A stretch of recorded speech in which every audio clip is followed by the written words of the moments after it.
안녕하세요. 배신의 장미입니다. 오늘의 사연 시작하겠습니다. 저는 30대 후반의 여성입니다. 결혼한 진 조금 되었는데 아이는 아직 없고 저랑 남편은 미래를 위해 맞벌이를 하며 열심히 돈을 모으고 있는 중입니다. 조금 더 여유가 생기게 되면 아이도 갖고 저는 직장을 그만두고 육아랑 살림을 전담하려고 계획하고 있습니다. 그게 언제인지를 모르지만 그때를 생각하면 설레고 평온해지는 느낌입니다. 그러다가 문득 상념에서 깨어 현실로 돌아오면 책상 위에 쌓여있는 산더미 같은 서류며 시도 때도 없이 상부로부터 내려오는 업무 지시에 내 팔자에 무슨 평온이고 아이 타령이냐며 애써 생각을 지우기도 합니다. 아이는 좋아하는데 당장 아이를 낳아 키우기는 힘들다 보니 저는 조카들에게 흠뻑 빠져 있습니다. 바로 저희 남동생의 아이들입니다. 남자아이, 여자아이 하나씩인데 어쩜 그리 예쁘고 앙증맞은지 자다가도 생각이 나서 영상통화로 보고 잘 정도입니다. 제가 조카들에게 유독 정이 많이 가는 이유는 바로 제 남동생 때문입니다. 남동생만 생각하면 애틋하거든요. 일찌감치 철이 들어서 누나인 저보다도 더 어른스럽고 생각이 깊은 동생입니다. 저와는 연년생인 동생인데 중고등학교를 거의 같이 다녔죠. 그리고 그 밑에 4살 터울의 남동생이 하나 더 있습니다. 저희 집은 가난한 편이었어요. 아버지가 일용직 노동자셨고 어머니는 옷감 원단을 받아다가 집에서 고쟁이를 만드는 가내 수공업을 하셨습니다. 집엔 항상 옷감이 둘둘 말린 원단이 쌓여 있었죠. 그렇게 부모님은 바쁘게 일하면서도 돈을 많이 벌지 못하셨습니다. 그래서 제가 대학 진학 즈음에 가족 모두 고민이 많았습니다. 공부를 곧잘 했던 저는 수도권 대학에 갈 실력은 되었습니다. 그런데 입학금이며 등록금을 쉽게 만들지를 못하시더라고요. 지금이야 국가장학제도랑 학자금 대출이 잘 되어 있었지만 그때까지만 해도 제2금융권이나 저축은행에서 대출을 받아야 했거든요. 부모님은 무슨 빚이 그렇게 많은지 여러 군데 알아본 대출도 잘 안 된다고 하시더라고요. 그때 고2였던 남동생이 자신은 공부에 재질이 없으니 누나인 제가 대학에 가면 나머지 학비는 자기가 고등학교 졸업하면 바로 취직해서 지원하겠다고 하더라고요. 그러니 부모님 보고 첫 학기 등록금만 어떻게든 마련해 보라고 했죠. 부모님은 여기저기 빌리고 가불도 받고 해서 저의 첫 학기 등록금을 마련해 오셨습니다. 남동생은 자신이 한 말을 지켰습니다. 고등학교 졸업하고 바로 생계전선에 뛰어들었던 것입니다. 그렇게 저는 남동생의 도움으로 대학 1학년 때만 미친 듯이 아르바이트를 했고 2, 3, 4학년 때는 대학 생활에 집중할 수 있었습니다. 저뿐만이 아니라 막내 남동생도 둘째의 도움을 많이 받았습니다. 막내가 대학에 들어갈 때에는 입학금부터 둘째가 마련해 주었었죠. 둘째는 공부머리는 그다지 없었는데 손기술이 좋아서 전기공사하는 업체에 들어가서 기술을 배웠습니다. 기술 배우며 일한 돈으로 저랑 막내 남동생 학바라지를 했다고 해도 전혀 틀린 말이 아니었습니다. 그러니 저나 막내나 둘째 남동생에 대한 마음은 매우 애틋할 수밖에 없었죠. 저는 대학을 졸업하고 중견기업 규모의 회사에 취직을 했습니다. 둘째 남동생은 전기 만지는 실력이 좋았는지 여기저기 부르는 데가 많아 지방 출장이 잦았죠. 저는 홍기가 차서 지금의 남편을 만나 결혼을 했고요. 막내 남동생은 공학도였는데 공부 좀 더 해보겠다고 대학원에 들어갔죠. 그때까지 부모님과 막내 남동생의 생계까지 모두 둘째의 몫이었고요. 다행히 둘째가 일복이 많았는지 일이 거의 끊임이 없었습니다. 그런데 짊어진 짐이 무거웠던 탓일까요? 아니면 너무 바쁜 나머지 여자를 만날 시간이 없었던 것일까요? 제가 결혼할 때까지 둘째는 말 그대로 모태솔로였습니다. 막내 남동생의 말로는 여자랑 만나는 것도 전화 통화하는 것도 한 번도 본 적도 없다고 하더라고요. 요즘 인기 있는 남자들처럼 선이 고운 것도 아니었고 피부가 하얀 것도 아니었지만 제가 보기에 둘째 정도면 훤칠했거든요. 저희 남편도 둘째가 여자들에게 꽤나 인기 있을 만하다고 생각했으니 겉보기에는 아무런 문제가 없는 동생이었습니다. 막내 말로는 둘째가 생긴 것과 달리 여자들 앞에 서면 내성적이라고 하더라고요. 대학도 못 나오고 공사판에서 전전하는 자신이 초라하다고 생각하는 것 같다고요. 그래서 저나 막내나 둘째를 보면 미안하고 죄스러운 마음이었습니다. 둘째는 그런 저나 남동생 보고 전혀 그런 것 아니라며 손사래를 쳤죠. 그러면서 여자들 앞에서만 서면 꿀먹은 벙어리가 되는 이유는 자신이 고등학교 다닐 때 좋아했던 여학생이 있었는데 그 여학생에게 호되게 차이고 나서 상사병 비슷하게 몇 년 알았다고 하더라고요. 한두 달도 아니고 몇 년 동안이나 첫사랑을 잊지 못해서 마음고생을 했던 것이었죠. 그 이후로 여자들 앞에만 서면 말을 잘 못하고 안절부절한다고 하더라고요. 그리고 둘째 첫사랑은 왠지 제가 아는 동아리 후배 같았습니다. 몇 가지 사실 확인을 해보니 둘째가 좋아했던 여학생은 제가 고등학교 때 활동했던 한글사랑 동아리의 후배였던 것입니다. 저의 기억에는 그다지 예쁜 외모도 아니었고 성격도 활발하지 못했던 후배로 기억되더라고요. 여하튼 원인을 알았으니 남은 것은 둘째에게 가능한 많은 여성들과 어울리게 하는 것이었습니다. 제 주변에 남동생과 짝을 이룰 만한 사람들이 있나 물색해 보았는데 거의 없다시피 하더라고요. 친한 대학 후배조차 둘째 학력과 하는 일을 듣고는 어떻게 친했다고 생각했던 언니가 자신을 이렇게 무시할 수 있냐고 난리를 친 적도 있었습니다. 제 딴엔 좋은 여자 만나게 해서 금방 결혼시킬 수 있다고 생각했었는데 남동생과 맞선 보겠다는 사람도 없고 좀처럼 연결시키기가 어렵더라고요. 그러다가 정말 우연히 둘째의 첫사랑이었던 고등학교 후배를 만나게 되었습니다. 동창 친구랑 만나는 자리에 친한 동생이라면서 같이 나왔더라고요. 소개를 받았을 때 예전 둘째가 좋아했다던 여자 후배인 것을 알았죠. 옛날 모습은 온데간데 없고 제법 세련된 분위기를 풍겼습니다. 저는 친구랑 만나 대화하는 것보다 그 여자 후배에게 더 관심이 갔고 신상 위주로 많이 물어봤어요. 대학 졸업하고 외국에도 나갔다 왔더라고요. 외국계 회사에 다니고 있었습니다. 제가 근무하는 회사에서 멀지 않은 곳이었죠. 집안도 괜찮은 것 같았고 옛날 기억과는 달리 많이 예뻐졌더라고요. 이런저런 이야기하다가 둘째 남동생 이야기가 나왔고 남동생을 기억하더라고요. 그러면서 고등학교 당시에 본인도 남동생에게 관심은 있었는데 직설적으로 공부를 너무 못해서 거절했다고 하더라고요. 그렇지만 후배는 남동생을 성격 좋고 운동 잘하고 잘생긴 남자로 기억한다고 했습니다. 그때 딱 감이 왔죠. 이 둘을 맺을 수 있겠구나 하고요. 그 이후로 저는 퇴근하고 종종 그 후배를 불러서 친하게 지냈습니다. 세련된 외모와 달리 성격은 수더분해서 언니 하며 잘 따르더라고요. 이야기를 해보니 인기가 많은 사람이었습니다. 주변의 남자들이 들끄는 것은 아니었지만 구애 비슷하게 받는 것 같았죠. 남동생이랑 엮으려던 계획은 접어둘 수밖에 없었습니다. 한창 친해지고 술을 한잔 하는데 저에게 남동생을 한번 만나보고 싶다는 것이었습니다. 내심 바라던 바였으나 조심스러울 수밖에 없었어요. 남동생에게 넌지시 이야기를 했더니 얼굴에 화색이 돌면서 왜 진작 말해주지 않았냐면서 다리를 놔달라고 하더라고요. 살면서 제게 때를 쓴 적이 없었던 동생이었는데 그때만큼은 제게 만나게 해달라고 생떼를 썼습니다. 둘이 한번 만나고 싶다고 하니 어떻게든 되겠지 하는 심정으로 만나게 해주었고 그 둘은 갑자기 교제를 하더니 1년도 안 되어서 결혼을 하겠다고 했죠. 인연이 이렇게도 만나지는구나 싶었습니다. 저는 후배를 데리고 나와준 친구에게 고마움을 전하기 위해서 작은 선물을 사서 만나며 덕분에 남동생과 후배가 결혼할 것 같다고 고맙다고 전했더니 친구의 표정이 이상해지면서 어렵게 말을 꺼내더라고요.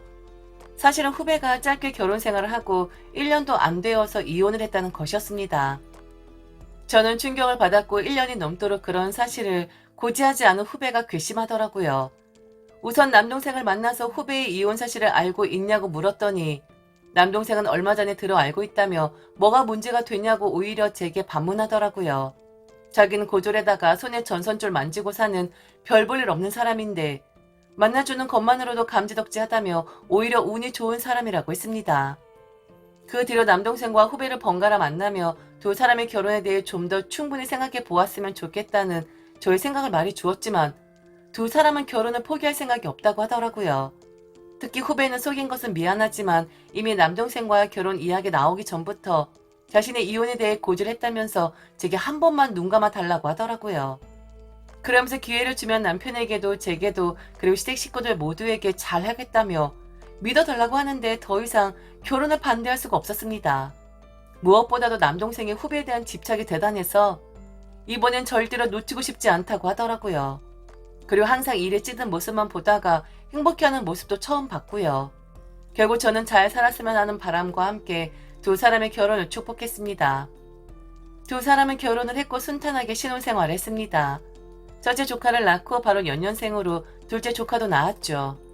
남동생의 벌이도 꾸준해서 경제적으로는 어려움이 없었습니다. 올케는 그 말 많고 탈 많던 직장을 그만두고 전업주부로 생활했습니다. 올케는 결혼한 이후로 제게 그리고 시댁에 참 잘하는 사람이었습니다. 맞벌이로 바쁜 저희 부부를 위해서 주말 동안에 먹을 반찬 해다 주는 건 일상이었고 늘 먼저 시댁 식구 생일뿐만 아니라 제 남편 생일까지도 살뜰하게 챙겼었죠. 그리고 매일같이 외부에서 일하는 남동생을 위해 도시락을 싸곤 했습니다. 육아도 얼마나 잘하는지 조카들은 늘 깔끔하고 뽀송뽀송했습니다. 부부 금슬도 좋고 똑똑하고 게다가 현명하기까지 하니 무엇 하나 흠잡을 곳이 없었죠. 제가 보기엔 남동생이 복을 제대로 받는 것 같았습니다. 그렇게 훌륭한 올케가 있으니 남동생에 대한 관심이 조금씩 줄어들더라고요. 남동생도 결혼한 이후로 가정에 충실했죠. 둘째 낳고 6개월쯤 지났을 때였습니다. 하루는 남동생에게 전화가 와서 물어보더라고요. 누나, 원래 여자들은 남편 전화를 잘 안 받는 거야? 와이프가 내 전화를 잘 안 받아. 첫 번째 전화는 거의 거르고 부재중 전화 찍히면 한참 후에 전화하더라고. 예전에 왜 바로바로 안 받느냐고 물어봤을 땐 임신했기 때문에 전자파가 태아에게 해로울까 봐서 전화기를 멀리한다고 했었거든. 둘째 때도 그랬고. 그런데 최근에도 전화를 잘 안 받길래 왜 그러냐 물어봤더니 전화벨 소리 듣기 싫어서 무음으로 했다는 거야. 그러면서 부재중 통화 내역 보고 필요하면 전화한대. 그게 더 편하다고 하더라고. 그러니 내가 집에 있을 때 가만히 보면 완전 전화기를 끼고 살고 있거든. 다른 사람들 카톡엔 바로바로 답장도 하고 전화벨도 한번 울리면 받고. 그래서 말인데 혹시 내가 뭐 잘못한 거 있는지 누나가 좀 물어봐 줘라. 임신했을 땐 그런가 보다 했는데 지금은 임신 기간도 아닌데 도무지 이해가 안 가서 그래. 내가 정말 섭섭하게 한 거 있는지도 좀 물어봐 주고. 남동생이 올케 전화 안 받는다고 절절 매더라고요. 속으로 그렇게 좋을까 싶었습니다. 저도 솔직히 남편과 가끔 싸우다 보면 전화 받는 것조차 짜증나고 싫을 때가 있거든요. 저는 남동생이 별것도 아닌 일을 가지고 오버를 한다고 생각했죠. 마침 올케랑 통화할 일이 있어서 실전 남동생의 고민에 대해서 물어보았더니 아니야 다를까 하루에도 수차례 전화하는 게 부담스러워서 전화를 아예 무음으로 해놨다고 하더라고요. 일 나가면 일에 집중하면 될 것을 하루에도 수차례나 어떤 때 10통씩 전화하는 통에 짜증나서 전화 안 받으려고 일부러 무음으로 해두었어요. 좋은 것도 하루 이틀이지. 계속 그러니까 절 의심하는 것 같기도 하고 감시당하는 것 같기도 하고 그래요. 언니가 남편에게 전화 좀 그만하라고 말 좀 해주세요. 그런 거 아내들이 정말 싫어한다고요. 100% 이해가 가는 이야기는 아니었지만 그럴 수도 있겠다 싶었습니다. 그리고 남동생의 올케에 대한 집착 정도를 생각하면 올케 입장에선 구속으로 받아들일 수 있겠다 싶었어요. 저는 남동생에게 아내들은 남편에게 구속받는 것을 싫어한다. 너무 일거수일투족을 옥죄다 보면 의처증이 있는 것을 오해한다고 하면서 꼭 필요한 내용의 통화가 아니면 자제하고 차라리 퇴근을 일찍 하라고 했습니다. 아내들은 일찍 귀가해서 아이들을 돌봐주는 남자를 좋아한다면서 말이죠. 남동생은 본인 너무 과했다면서 자책을 하더라고요. 올케의 말대로라면 남동생이 약간의 의처증 증상이 있다는 것인데 더욱 악화되진 않을까 걱정이 되더라고요. 올케도 그 부분을 걱정을 했고요. 아무래도 남동생보다 더 배운 올케다 보니 상황 파악이 객관적이라고 생각했던 모양입니다. 저는 자주 그리고 시간이 날 때마다 남동생에게 올케에 대한 집착을 버리라고 말했습니다. 처음엔 남동생이 집착이 아니라 정말 이상해서 그런다면서 억울해하더니만 제가 하도 뭐라고 하니 정작 본인이 아내를 힘들게 했을 수도 있다고 생각하더라고요. 저도 가끔씩 올케에게 전화해서 요즘은 증상이 어떠냐고 물어보았는데 많이 좋아졌다고 하더군요. 언젠가부터 저와 올케는 남동생을 의처증이 있는 사람으로 취급하기 시작했습니다. 올케도 저에게 남동생에 관한 불만들을 자주 이야기했어요. 그러면서 스트레스가 풀린다고 말할 정도였었죠. 저는 제가 좋은 신우의 노릇을 하고 있는 줄을 알았습니다. 올케의 남동생에 대한 불만을 저로 인해 해소하고 있다고 생각했었거든요. 그런데 그러한 생각이 완전 착각이었다는 것을 알게 되었습니다. 평일 어느 날 남편과 같이 휴가를 내고 집에서 멀지 않은 베이커리 카페에 바람을 쏘이러 갔습니다. 그리고 그 카페에서 올케를 보았습니다. 선글라스를 끼고 잘 차려입고 어떤 남자와 커플 의자에 나란히 앉아서 문 연인들처럼 쑥덕거리더라고요. 올케와 그 남자를 발견한 것은 남편이었는데 처음에 남편이 처남댁이 아니냐고 했을 때는 비슷한 사람이겠거니 생각했는데 보면 볼수록 올케가 확실하더라고요. 저는 올케인지 확인하기 위해서 일어섰는데 남편이 저를 말리더니 차라리 남동생에게 전화해서 처남댁에게 전화를 해보라고 하더라고요. 저는 남동생에게 전화하여 다짜고짜 올케에게 전화해보라고 했습니다. 왜 그러냐는 남동생과 옥신각신하다가 저의 성화에 못 이겨 남동생이 올케에게 전화를 하더라고요. 전화벨이 울렸던지 올케가 전화를 확인하는 제스처를 취했고요. 그러더니 전화를 받지 않는 것입니다. 저는 화가 나서 올케에게 가려고 했는데 이번에도 남편이 말리더군요. 조금 더 상황을 지켜본 후에 행동해도 늦지 않겠다고 말이죠. 저희는 올케에게 들킬까 싶어 자리를 정리하고 차에 들어가 있었습니다. 30분쯤 있으니까 올케와 남자는 팔짱을 끼고 나왔고 남자의 차를 타고 이동하더라고요. 우리는 그들을 미행했습니다. 베이커리 카페에서 5분 거리에 있는 숙박업소에 들어가더라고요. 세상에나 말상에나 불과 남동생네 집에서 채 20분도 안 되는 거리에는 숙박업소였죠. 저는 올케가 남자랑 같이 들어가기 전에 뒤에서 올케의 머리채를 휘어 감았습니다. 악소리를 내며 올케가 넘어지더라고요. 그 남자는 놀라서 뭐하는 짓이냐며 화를 내고 남편은 그런 남자에게 핸드폰 카메라를 들이댔죠. 올케는 저를 보고 처음에는 기겁하더니 머리채 잡은 손 놓으라고 짜증을 내더라고요. 그리고 한다는 말이 뻔뻔하게 그지없었습니다. 언니, 머린 좀 놓고 말해요. 비싸게 주고 드라이한 거란 말이에요. 언니처럼 상식적인 사람이 사생활 너무 안 지켜주신다. 나중에 물어보셨어도 다 대답해 드렸을 텐데요. 이왕 이렇게 된 거 인사나 하세요. 제 전 남편이에요. 서로 라이프 스타일이 맞지 않아서 홧김에 헤어졌다가 최근에 다시 연락하기 시작했어요. 다시 시작하려는 것은 아닌데 이제부터 언니가 어떻게 하느냐에 따라 달려있네요. 전 남편이나 저나 다시 결합할 생각은 없어요. 저는 저대로 살고 저 사람은 저 사람 스타일대로 살 거예요. 근데 만약 언니가 저랑 남편이랑 갈라서게 만들겠다면 저는 저쪽에 가서 살아도 돼요. 양육권은 안 주실 것 같고 이혼 규칙 사유를 저한테 돌린다면 위자료는 법에서 정한 통상의 위자료 드릴게요.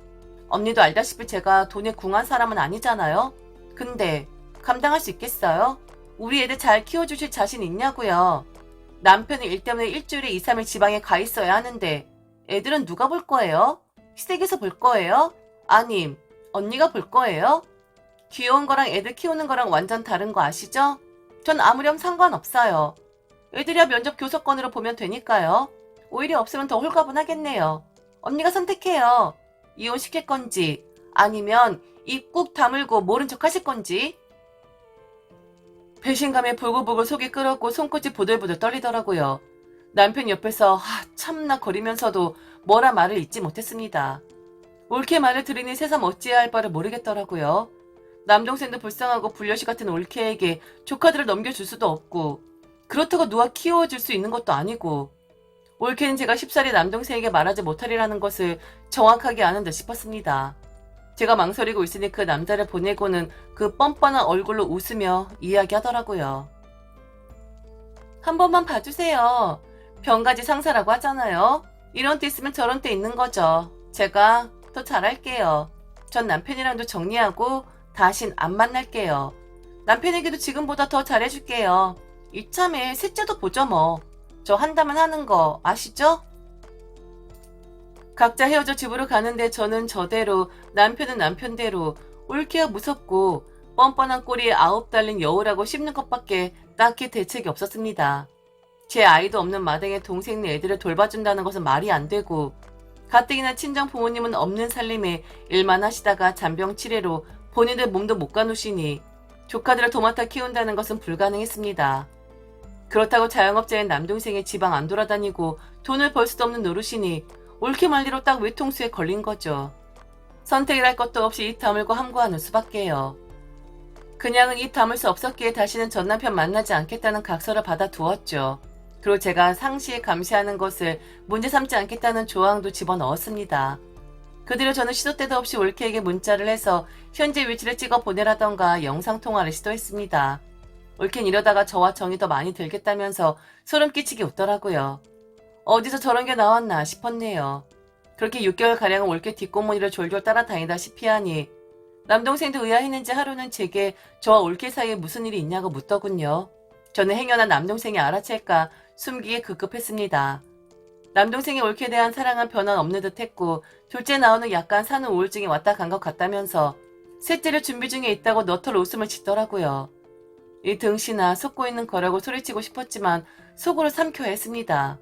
셋째까지 준비한다고 하니 올케도 정말 약속대로 전 남편이랑 정리하고 잘 살아볼 마음을 먹고 있구나라는 생각이 드니 용서는 안 되지만 원수를 사랑하라라는 말씀처럼 종교적인 신념으로 극복하려고 했습니다.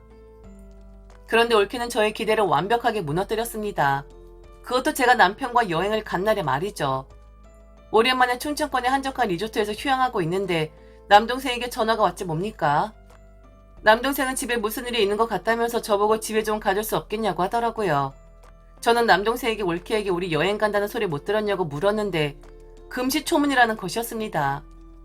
그리고 자신도 이번 주에는 전라남도 쪽 사찰에서 전기 공사 때문에 산속에 들어왔다며 갈 수가 없다고 하더라고요.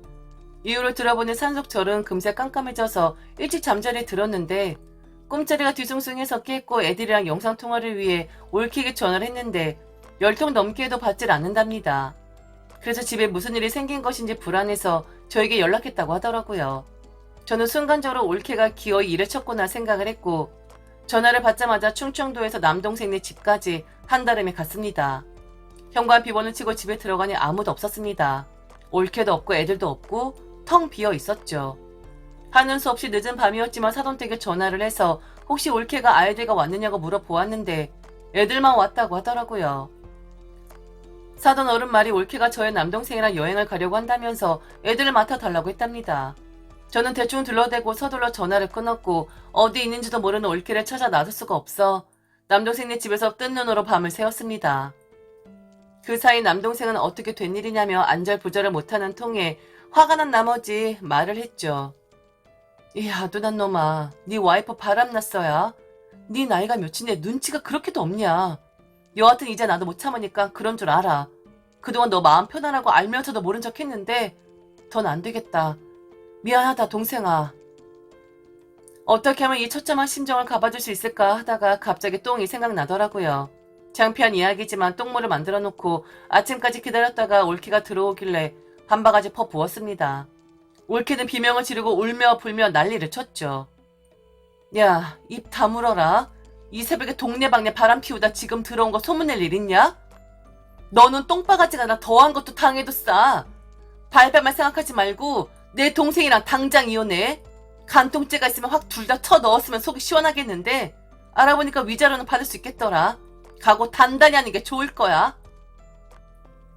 일이 이 지경까지 된 마당에 결론은 이혼이죠 뭐.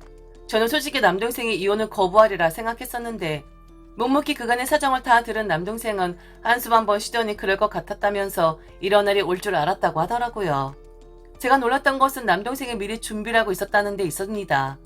젊은 날 쉬지 않고 일한 덕에 제법 돈을 모은 남동생은 집 근처에 조명사업장을 낼 계획이더라고요. 그러면서 지방일은 더 이상 안 하고 아이들 돌보면서 살 생각이라고 하더군요. 그리고 실제로 지금 혼자 애를 양육하면서 조명 가게를 하고 있습니다.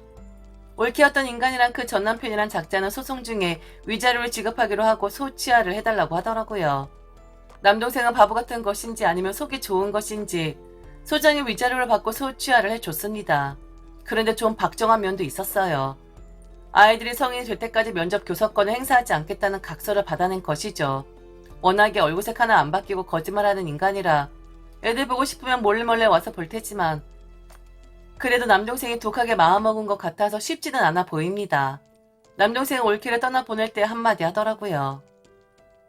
가족이랑 부대끼며 사는 것이 행복인 줄 모르고 잠깐의 욕심으로 손에 쥔 것을 다 버릴 만큼 우둔한 사람인 것을 진즉에 알았다면 내가 널 그렇게 사랑하지도 않았을 거야. 왜 너는 부질없는 짓에 인생을 허비하는지 모르겠다. 너의 인생이 순풍에 돛단 듯 쭉쭉 뻗어나가길 바랐지만 혹시나 배가 뒤집히더라도 다시는 우리 찾지 마라. 영원히. 저는 은연중에 남동생이 대학도 못 간 것에 대해 무시했던 것 같습니다. 남동생 입에서 저런 말이 나올 적에 얼마나 뭉클하고 놀랐던지 모르겠네요. 더 많이 배운 저보다 그리고 펜타나 굴리며 사는 저보다 인생에 대해 더 많이 아는 것 같더라고요. 손에 쥔 것이 행복인 줄 모르고 욕심 부리다가 더더는 인생 살지 않기를 바라봅니다. 모두 다요. 지금까지 들어주셔서 진심으로 감사합니다. 이상 배신의 장미였습니다.